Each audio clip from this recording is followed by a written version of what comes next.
Hello అండి, welcome to Sai organic garden. ఈరోజు నేను మొక్కలకి నీమ్ ఆయిల్ ఇస్తున్నానండి. నీమ్ ఆయిల్ ఎలా స్ప్రే చేయాలో వీడియో చేస్తున్నాను చూడండి. దానికి 1 లీటర్ వాటర్లో ఇంట్లో మనం తయారు చేసుకున్న నీమ్ ఆయిల్ ఉంది కదండి, దాన్నే వాడుతున్నాను. అది కొద్దిగా 5 to 6 ml అది వేసుకొని నీమ్ ఆయిల్ 1 లీటర్ బాటిల్లో వేసుకొని కొద్దిగా సోప్ సొల్యూషన్ వేసుకోవాలండి. ఎనీ సోప్ సొల్యూషన్ అది కూడా కొద్దిగా 5 to 6 ml వేసుకొని బాగా వాటర్లో కలిసేటట్టు కలుపుకొని మనము దాన్ని ఒకసారి స్ప్రేయర్ని ఇలా కదిలించుకున్న తర్వాత మనం మొక్కలకు డైరెక్ట్ స్ప్రే చేసుకోవడమేనండి.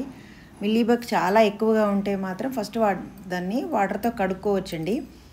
కడుక్కున్న తర్వాత ఇలా నీమ్ ఆయిల్ స్ప్రే చేసుకుంటే మనకి రిజల్ట్ త్వరగా కనిపిస్తుంది. ఓకే అండి, ఈ వీడియో కనుక నచ్చినట్టయితే please like, share and subscribe to my channel అండి.